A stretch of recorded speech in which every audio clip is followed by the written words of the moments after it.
مساء الخير عليكم. رجعت لكم بفيديو جديد وجميل ان شاء الله هيعجبكم من قناة معكم سحر في المطبخ لمنتجات جربتها وعجبتني وان شاء الله هتعجبكم.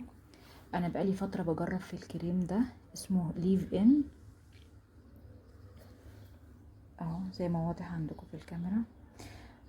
مكونات الكريم ده، اولا الكريم ده كريم تغذية الشعر بزبدة الشيا خالي من السلفات والبرابين، ودي اهم حاجة او اهم نقطتين. لازم يكون الشامبو او حمام الكريم او الكريم خاليين من المادة دي لانها بتضر الشعر ضرر كبير قوي. هنتكلم عن الكريم ده اهو زي ما واضح هنا اهو. بيقول لنا دلوقتي المعروف عن زبدة الشيا انها بتضيف الرطوبة واللمعان الى الشعر وتعمل على تلميع الشعر تنعيم الشعر الجاف والهاش وتصلح الأطراف التالفة والمتقصفة. بيقولك ضعي كمية مناسبة من كريم ليف ان على راحة يديك وافركيها على الشعر. كالعادة في أي حد بيحط كريم على شعره. دي مكوناته. أنا هقول لكم أنا لمست منه ايه أو شفت من المنتج ده ايه على شعري، وايه اللي عجبني فيه وايه اللي ما عجبنيش فيه. اولا وثانيا وثالثا والى ابعد الحدود، تحفة تحفة تحفة. الكريم ده بيخلي الشعر حرفيا مش عارفة اقول لكم كلمة حرير دي قليلة، جميل جدا بمعنى الكلمة. بس في عيب او في عيبين هو ممكن نتغاضى عنهم. العيب الاول سعره حاليا مقارنة بسعره الاول. دي تاني علبة للأمانة أجربها، و150 ملي. العلبة الأولانية كنت جايباها أنا ب16 جنيه من الصيدلية، مش من بره. من بره بيبقى أرخص من الصيدلية، أنا كنت جايباها ب16 جنيه. والعلبة دي أصدمكم ب27 جنيه. هي ممكن ما يكونش مبلغ كبير، بس مبلغ كبير كمقارنة بالسعر الأولاني للكريم. تمام. بس يعني هو ممكن يعني في الفئة السعرية بتاعة الكريمات اللي ممكن تبقى زيه او اقل منه عالي شوية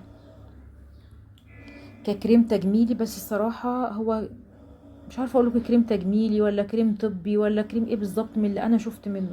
يعني انا لما جربته ما كنتش متوقعة. انا شفت ريفيوهات عنه على الفيس وعلى صفحة الشركة المنتجة. ف زي اي حد هيقول بيروجوا المنتج، يعني بيعملوا دعاية حاجات زي كده. بس انا للامانة انا لما جربته لقيت منه ما شاء الله نعومة، ترطيب بيقعد باليومين 3 في الشعر، ومش محتاجة تحطي منه كمية كبيرة، ومش محتاجة تحطي منه كل يوم، رغم على فكرة ان هو خفيف. خليكم معايا ثانية واحدة كده، معلش انا كنت بفتحه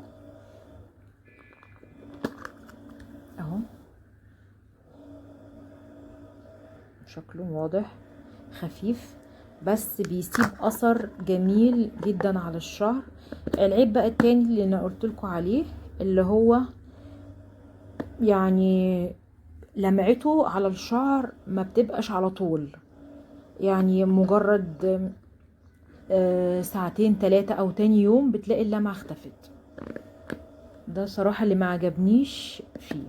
لكن كترطيب ان هو بيرطب الشعر وبيسيب الشعر مترطب باليومين 3 لكن اللمعة بتختفي تاني يوم، مش بلاقيها. فبضطر احط حتة صغيرة كده ان هي تدي لمعة وتحسسني ان شعري مترطب، رغم ان هو مترطب. بس برضو يعني كتقييمي للمنتج ده على مفعوله اديله 10/10. على سعره بقى على حسب بقى كل واحد وامكانياته، دي مش هقدر اتكلم فيها. وبالنسبة للمعة بتاعته برضو هي دي برضو الحاجة البسيطة اللي ما عجبتنيش قوي. انا عن نفسي انصحكم وبشدة بالكريم ده. حلوة قوي قوي قوي وهيعجبكم قوي قوي قوي. ويا رب يكون الريفيو البسيط اللي انا عملته عن تجربة من تجارب الشخصية للكريمات والمنتجات الشخصية عجبتكم. وما تنسوش بقى الاشتراك في القناة وتفعيل زر الجرس ليصلكم مني كل جديد. كانت معكم سحر من قناة معكم سحر في المطبخ. بحبكم. باي باي. مساء الخير عليكم. رجعت لكم بفيديو جديد وجميل ان شاء الله هيعجبكم من قناة معكم سحر في المطبخ، لمنتجات جربتها وعجبتني وان شاء الله هتعجبكم. انا بقالي فترة بجرب في الكريم ده اسمه ليف ان اهو زي ما واضح عندكم في الكاميرا. مكونات الكريم ده، اولا الكريم ده كريم تغذية الشعر بزبدة الشيا، خالي من السلفات والبرابين. ودي اهم حاجة او اهم نقطتين. لازم يكون الشامبو او حمام الكريم او الكريم خاليين من المادة دي لانها بتضر الشعر ضرر كبير قوي.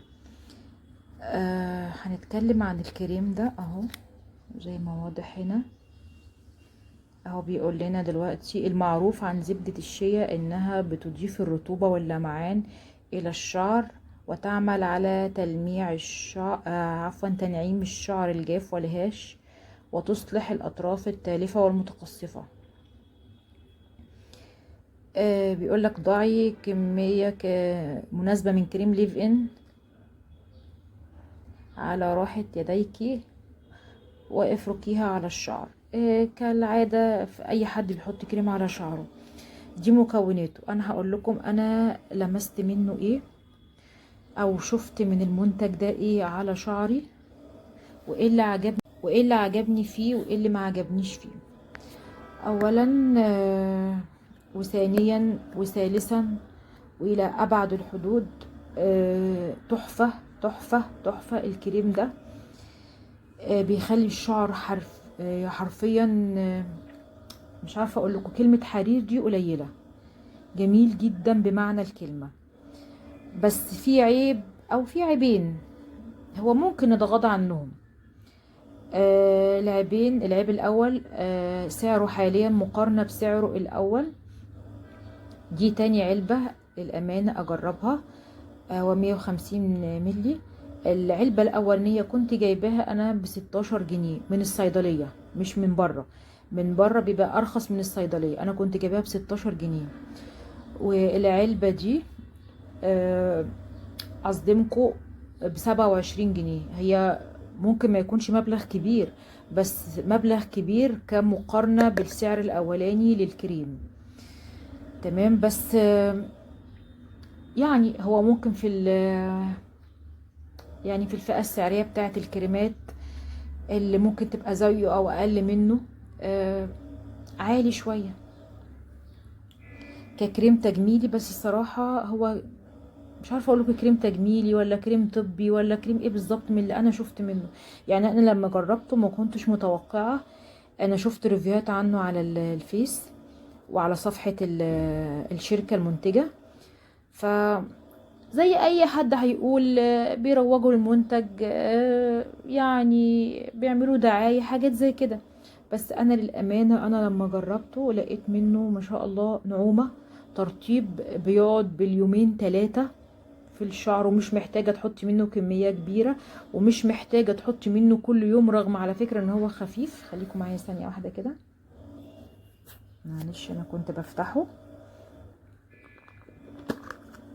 اهو.